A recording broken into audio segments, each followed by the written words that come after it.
La nuit des musées, c'est aussi pour les enfants une nuit au musée.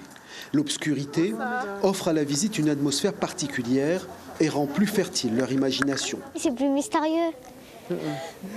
Quoi qu'il y en a de mystérieux là-dedans? C'est comme dans les films le soir, là, je sais pas, quand quelqu'un ouvre la porte, c'est qui? Ce groupe d'enfants et de parents est parmi les premiers à inaugurer cette nouvelle édition ici, au musée des arts décoratifs à Saint-Louis. Nous trouver le thème était super intéressant sur la nuit d'esclaves et que c'était l'occasion, nous en tant que Réunionnais, de connaître notre histoire. Et puis il permet aussi de sortir, le couvre-feu est enfin fini, donc nous profite, nous sortons un peu de chez nous. Bonsoir. Bienvenue. Merci. Et dès qu'il y a des personnes qui sortent du musée, je vous appelle. Ok, voilà. Bonsoir. Merci. À cause du Covid, l'édition 2020 n'a pas eu lieu. Celle de 2021 semble être attendue. Le Madois offre actuellement, au travers de mobilier, des regards croisés sur le 19e siècle. Vous avez deux styles de fauteuils européens. Donc le fauteuil Voltaire, que vous avez donc ici, et le fauteuil Napoléon III. Partant de ces deux fauteuils, vous avez une déclinaison qui va se faire donc dans la zone océan Indien, à l'île Bourbon. Le fauteuil de repos qui est réalisé en bois de Jacques et celui-ci donc qui est repris donc par l'Inde. Donc on appelle aussi le fauteuil Inde-Bourbé en bois noir. On est comme dans un retour dans le passé de ce qui se faisait avant longtemps. Donc tout ça est propice.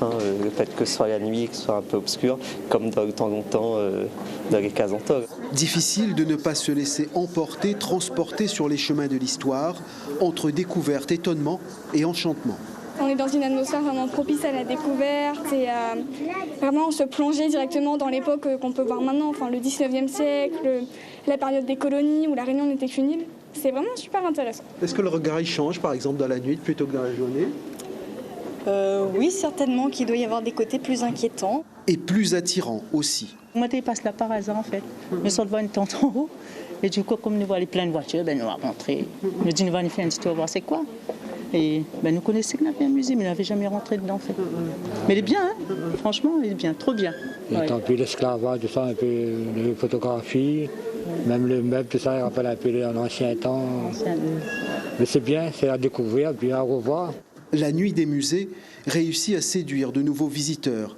Reste ensuite à les fidéliser. Si nos collections les intéressent, le site, ensuite nous on va proposer toute une programmation culturelle diversifiée comme des nocturnes, des rendez-vous en matinée avec des brunchs, des ateliers, ce qui nous permet ensuite d'élargir et notamment de capter ce public qui peut-être en temps normal ne serait pas venu au musée sans un événement comme celui-ci.